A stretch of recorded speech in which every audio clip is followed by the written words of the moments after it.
Well, listening to you, Kath, makes me think about the kind of spiritual dimensions that coming here and living here inevitably invoke in us. And it's not at all an accident that this whole little Mongarlowe community is filled with artists and weavers and potters and writers and musicians and what have you. And I think it's very important, well, for me, looking at my journey of education when I came here, it's important to see how much I didn't know and I slowly learned via the contacts, both through the group, but also through those friendships that I made because of the group. One of my earliest recollections was that, again involving Val Plumwood, who knew so much about the forest, and going on walks with her was extraordinary, except you had to hear all the Latin names. I was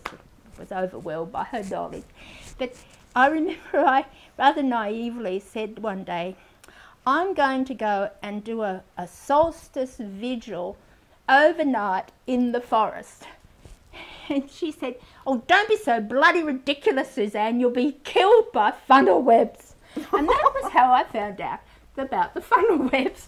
And thank goodness I did ask someone, beforehand.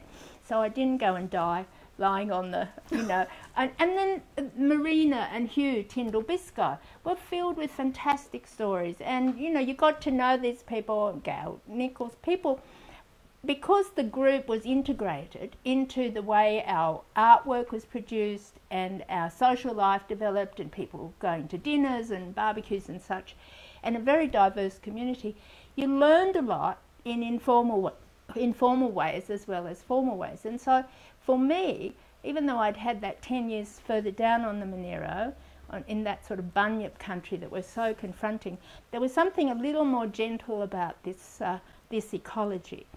And even though it was, as Kath has pointed out, was clearly threatened all the time by the forces of reaction, there was, and there still is, a beautiful heart of engagement between humans and the natural world.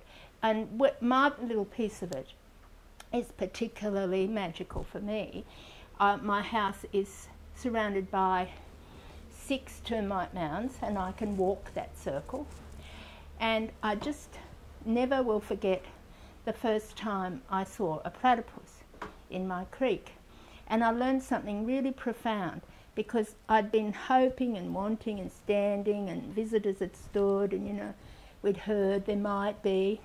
And there was this one very late afternoon with a bit of a Scotch mist coming up the creek, as can sometimes happen.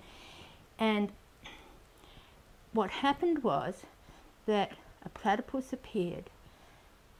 But my experience of it was that my body and my heart knew before my brain knew I was looking at a platypus.